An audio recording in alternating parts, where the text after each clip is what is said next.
Impact learning centre में सभी बच्चों का स्वागत है। आज हम कुछ सेंटेंसेस को बनाएंगे जो इम्परेटिव सेंटेंस होते हैं, हम उनको कैसे बनाते हैं। सबसे पहले हमको क्या लगाना होता है, इसके बाद क्या लगाना होता है, फिर इसके बाद क्या लगाना होता है, सबसे लास्ट में हमको क्या लगाना होता है। इन सभी चीज़ों को आज हम थोड़ा सा डिटेल में पढ़ेंगे। तो इसके पहले भी हम लोग एक दो वीडियो जो है शायद आप लोग देखे होंगे, इसके पहले की वीडियो। तो देखिए, मैं आपको बताया था कि जब भी आप किसी इम्परेटिव सेंटेंस को बनाएंगे तो सबसे पहले आपको लगाना होता है वर्ब की फर्स्ट फॉर्म। जब भी आपका मन करे इम्परेटिव सेंटेंस बनाने के लिए, तो मेरी एक चीज़ ध्यान रखिएगा, एक बात, कि सबसे पहले दुनिया का कोई भी वर्ब की फर्स्ट फॉर्म लगा दो, कोई भी फर्स्ट फॉर्म लगा दो, वह इम्परेटिव सेंटेंस बन जाएगा। कैसे बनेगा, ज़रा हम बनाने की कोशिश करते हैं। जैसे आपके सामने लिखा गया है कि मुझे अपनी कलम दे दो, मांगने का काम, ठीक है। मुझे अपनी कलम दे दो, अच्छा है, मुझे अपनी कलम दो। देखिए, सेंटेंस कह रहा है कि मुझे अपनी कलम दो, मतलब कि हमको ये जो कंफर्म हो रहा है कि हम इस सेंटेंस में किसी से कुछ मांग रहे हैं। तो जब आप किसी से कुछ मांगेंगे तो वह तो इम्परेटिव सेंटेंस होगा ही, क्योंकि मांगने का काम इम्परेटिव सेंटेंस में होता है, आदेश देने का काम इम्परेटिव सेंटेंस में होता है, एडवाइस देने का काम इम्परेटिव सेंटेंस में होता है। तो इस सेंटेंस में मुझे अपनी कलम दो, हम देखेंगे बनाएंगे कैसे। थोड़ा सा हम रूल बनाते हैं। इसका रूल क्या होगा, सबसे पहले हम लगाएंगे वर्ब की फर्स्ट फॉर्म। तो हम लिखेंगे सबसे पहले वर्ब की फर्स्ट फॉर्म, और वर्ब की फर्स्ट फॉर्म के तुरंत बाद, हमको लगाना है ऑब्जेक्ट। क्या लगाना है, ऑब्जेक्ट। और ऑब्जेक्ट के तुरंत बाद हम लगाएंगे ईटीसी प्लस फुल स्टॉप लगाएंगे। सबसे पहले क्या बोला हमने, वर्ब की फर्स्ट फॉर्म, इसके बाद क्या बोला हमने, ऑब्जेक्ट, इसके बाद क्या बोला हमने, ईटीसी, जो मतलब जो कुछ भी बचा रहेगा हम उसको लगा करके लास्ट में हम फुल स्टॉप जरूर लगाएंगे, अब सेंटेंस को हम बनाते हैं इसी स्ट्रक्चर के माध्यम से। कहता है सबसे पहले आप वर्ब की फर्स्ट फॉर्म लगाइए। इसमें हम देखेंगे किसमें वर्ब है कौन। देखिए, सेंटेंस कहता है कि मुझे अपनी कलम दो। तो मैं आपको कह रहा हूँ, या इसके पहले बताया था, कि जब भी आपको किसी से कोई भी चीज़ मांगनी, कोई भी वस्तु मांगनी है, तो सबसे पहले आप वर्ड लगाएंगे गिव। कौन सा वर्ड लगाएंगे, गिव, क्योंकि गिव का मतलब होता है देना। तो कहेंगे सबसे पहले गिव। अब क्या, किसको, अगर आप अपने लिए मांग रहे हैं तो मी लगाएंगे, अगर किसी और के लिए मांग रहे हैं तो वहाँ पे हिम और हर दो आ सकता है। कोई गर्ल्स है तो हर, कोई बॉयज है तो वहाँ पे लगाएंगे हिम। तो यहाँ पे हम लगाएंगे, क्योंकि मैं अपने लिए मांग रहा हूँ, तो गिव मी, मुझे दो। अब क्या दो, अपनी कलम। तो लिखेंगे give me your pen, full stop, give me your pen. अब देखो कैसे किसी से कोई चीज़ आप मांग सकते हैं, give me your pen, give me your mobile, give me your bicycle, give me your chair, give me your notebook, give me your pen, give me your book, give me your science book, give me your math book, कुछ भी आप बोल सकते हैं। तो किसी से भी कोई चीज़ में, देखिए एक चीज़ मैं आपको बता रहा हूँ सॉरी, कि जब भी आपका किसी से कुछ मांगने का मन करे ना, तो देखिए, मांगने के लिए आप एक वर्ड सबसे पहले लगाइएगा। उस वर्ड का नाम आप लोग जानते भी होंगे, लेकिन मैं बता रहा हूँ, उस वर्ड का नाम है प्लीज। क्या नाम है, प्लीज शब्द जब आप लगा कर किसी से कोई चीज़ मांगेंगे ना, तो वह चीज़ मैं बता रहा हूँ आपको ना, वो चीज़ मिल सकती है आपको। ये 99-100% मिल सकती है। लेकिन ध्यान दीजिए, प्लीज शब्द लगा कर ही किसी से कुछ मांगिए, मिले या ना मिले, आप प्लीज शब्द लगा करके कोई भी वस्तु किसी से मांगेंगे, चाहे पेन हो, चाहे बुक हो, चाहे नोटबुक हो, चाहे साइकिल हो, चाहे कुछ भी हो। तो कौन सा शब्द लगाएंगे, सबसे पहले प्लीज। अब प्लीज के बाद ये सेंटेंस आप बोल देंगे। जैसे कलम खत्म हो गई तो आप कहेंगे मुझे अपनी कलम दे दो, तो आप कहेंगे please give me your pen, please give me your bicycle, please give me your cycle. Bicycle cycle दोनों एक ही होता है, कोई विशेष अंतर नहीं है, बस स्पेलिंग का फर्क है। तो आप यहाँ पे कह सकते हैं please give me your mobile, please give me your watch, please give me your chair, please give me your bike, कुछ भी। तो हम यहाँ पे देखिए लगा देंगे, क्या लगा देंगे, प्लीज।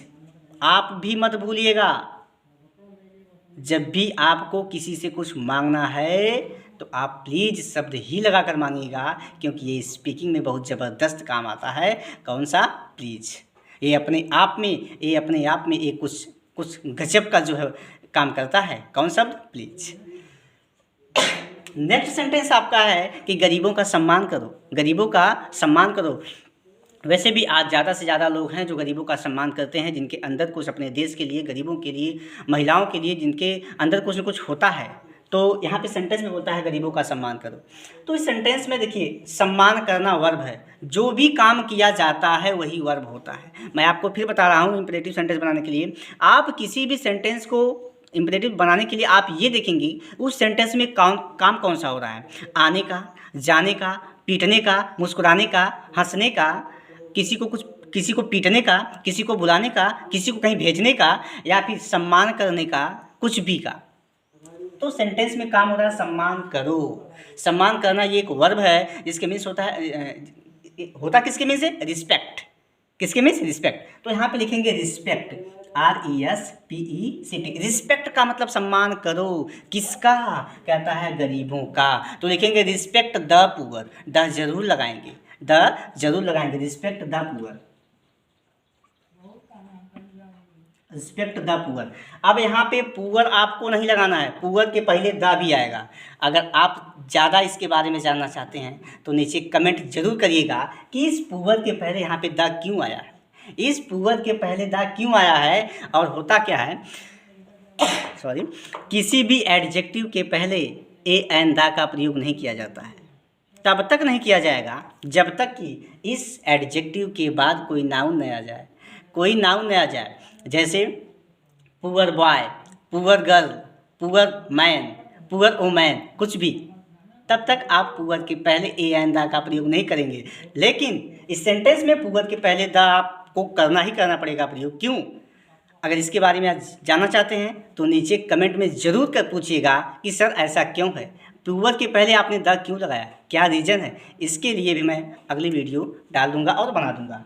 तो सेंटेंस में अगर रिस्पेक्ट द पुअर, अगर कोई कह दे कि महिलाओं का सम्मान करो, महिलाओं का सम्मान करो, तो कहेंगे रिस्पेक्ट, यहाँ पे द नहीं लगाइए तभी चलेगा। रिस्पेक्ट वुमेन, मतलब महिलाओं का सम्मान करिए या करो। सेकंड सेंटेंस देखिए, सेंस आप समझ लीजिए कौन कौन सा सेंस हो रहा है, मैं अभी समझाऊंगा सेंस कौन कौन से हैं, क्योंकि ये तीनों के तीनों इंपरेटिव सेंटेंस है।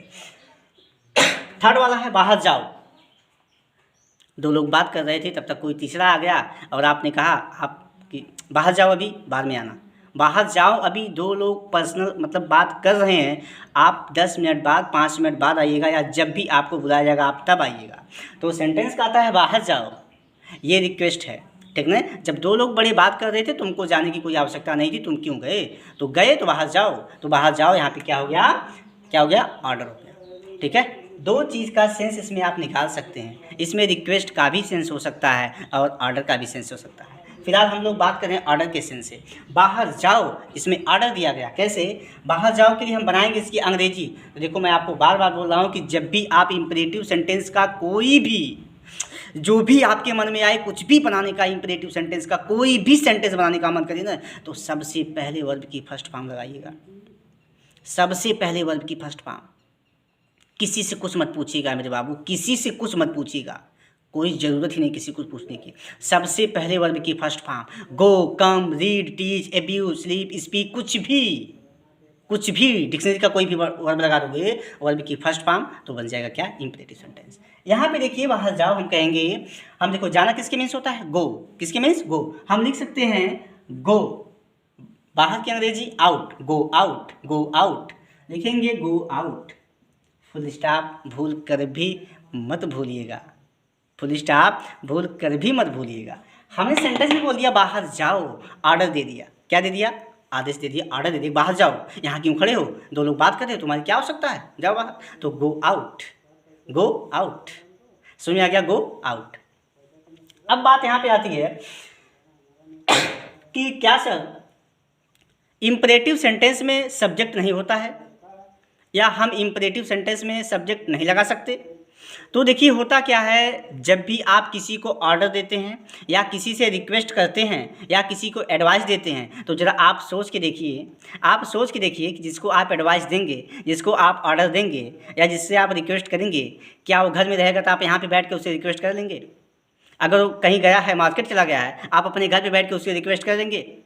नहीं ना। आपको जिससे भी आप रिक्वेस्ट करेंगे या जिसको भी आप एडवाइस देंगे या जिसको भी आप ऑर्डर देंगे, उसको आपके सामने रहना पड़ेगा, तभी ये काम संभव है। तो आप जिससे जब दो लोग बात कर रहे हैं, तो हमने कहा, जैसे मान लीजिए हमने कहा जैसे आप थे और मैं आ गया यहाँ पे, आप थे और मैं आया, कोई भी आ गया, आप उसको कहना चाहते हैं कि बाहर जाओ। कहाँ जाओ? बाहर जाओ। तो अब ज़रूरी है कि, अब देखिए इसमें क्या ज़रूरी है यू लगाना कि तुम बाहर जाओ? क्या कहना ज़रूरी है कि तुम बाहर जाओ? कोई ज़रूरत नहीं। अब वो सामने खड़ा है, वो भी जान रहा है कि बस इस पूरे भी बिल्डिंग में, पूरे भी रूम में केवल 2 लोग हैं। अब ऐसा तो जो कहने वाला है इतना बेवकूफ़ तो होगा नहीं कि दीवार से कहेगा बाहर जाओ, या घड़ी से कहेगा घड़ी बाहर जाओ, चेयर से चेयर बाहर जाओ, ऐसा तो कहेगा नहीं।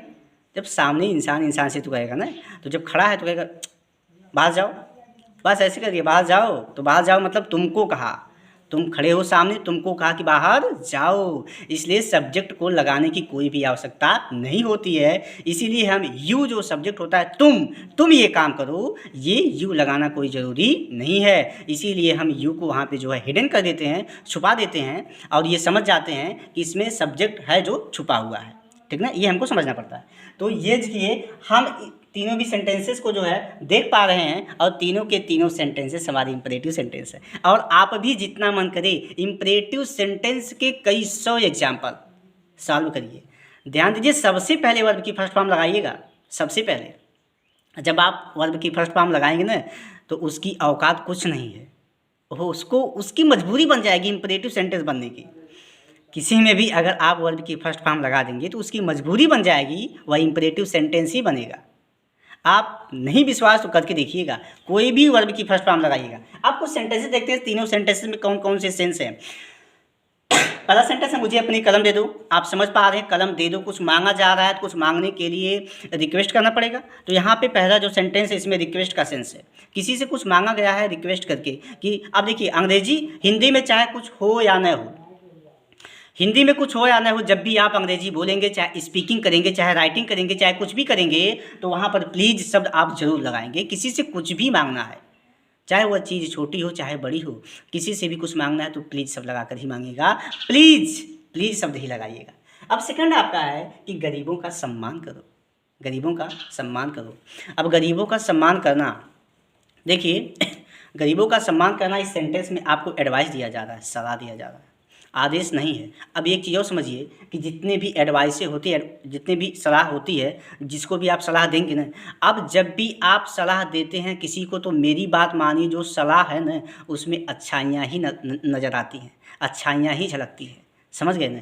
तो जब भी किसी सेंटेंस में अच्छाइयों की बात की गई हो, तो आप ये भी अनुमान लगा सकते हैं कि वह उस सेंटेंस में उस सेंटेंस जो आपको दिया गया होगा, उस सेंटेंस में कौन सा सेंस होगा? एडवाइस का होगा, सलाह देने की। ठीक ना। और डॉक्टर कभी आदेश नहीं देता है, वो ज़्यादा से ज़्यादा अपनी बातों को कहता है रिक्वेस्ट कर रहे हैं, वो एडवाइस में कहता है। ज़्यादा से ज़्यादा बातों किस में कहता है? एडवाइस में। मैं जहाँ तक उम्मीद कर रहा हूँ कि आप लोग समझ रहे होंगे। अब नेक्स्ट चलते हैं, थर्ड वाला है कि बाहर जाओ। इन दिस सेंटेंस, कौन सा सेंस है? बाहर जाओ, ऑर्डर। इसको आप रिक्वेस्ट भी कर सकते हैं। कैसे?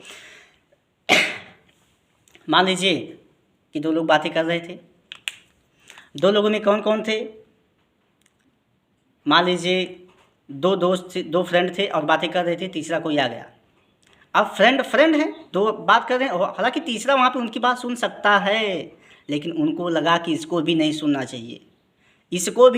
चाहिए, हम दोनों की बात। तो कहेगा प्लीज़ गो आउट,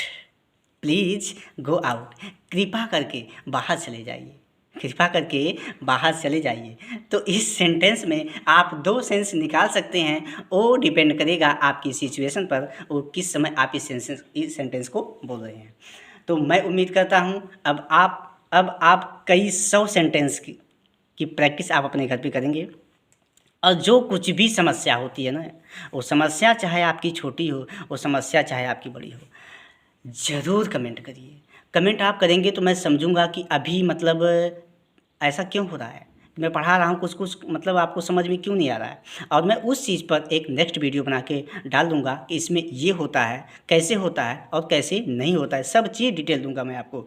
लेकिन बस एक काम है कि मेरा सपोर्ट करिए, और जो भी चीज़ समझ में नहीं आती है कमेंट करके ज़रूर पूछिएगा। फ़िलहाल के लिए घर पे रहिए, स्वस्थ रहिए, स्वच्छ रहिए, लेकिन पढ़ाई से समझौता बिल्कुल मत करिए। अब मिलते हैं अगले वीडियो में, तब तक के लिए शेयर, लाइक एंड सब्सक्राइब ज़रूर कर लीजिएगा।